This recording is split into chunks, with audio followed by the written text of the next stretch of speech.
ये है दुनिया की सबसे लंबी प्री फैब्रिकेटेड सुरंग बनाने की रिकॉर्ड तोड़ परियोजना के कुछ पूरे हो चुके हिस्से। ये अहम प्रोजेक्ट है। हम लोग उत्तरी और दक्षिणी यूरोप को करीब ला रहे हैं।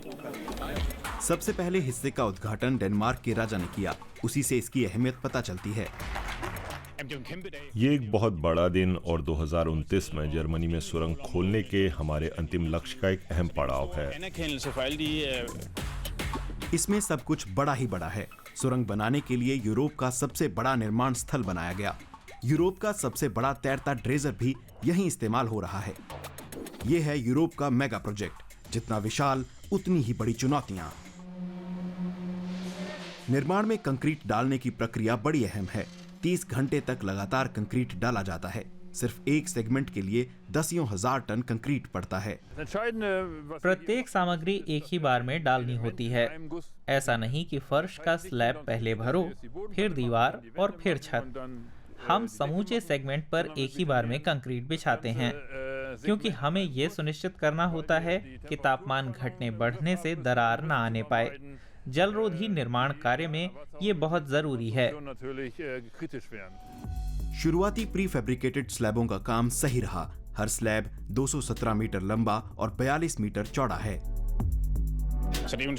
यहाँ तक पहुँचने के लिए जो वक्त और मेहनत लगी है उसका एक बड़ा सम्मान है। व्यापार पक्ष हो या हमारे डिजाइनर, निर्माण से जुड़े हम लोग और हमारे इर्द गिर्द फैला तमाम फ्रेमवर्क।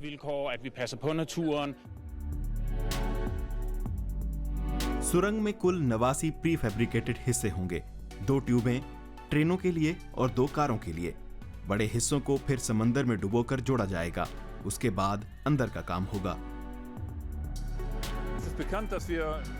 हमें पता है कि समुद्री खाई खोदते समय कुछ रीफ हमसे नष्ट हो जाएंगे, लेकिन कुल रीफ एरिया का ये बहुत ही छोटा सा हिस्सा होगा, सिर्फ 0.05%।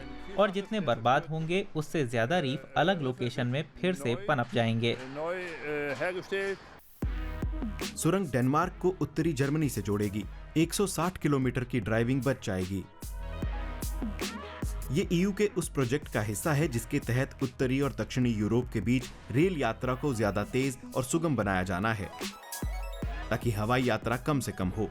इस प्रोजेक्ट में ब्रेनर बेस टनल भी शामिल है, जो ऑस्ट्रिया और इटली को जोड़ेगी।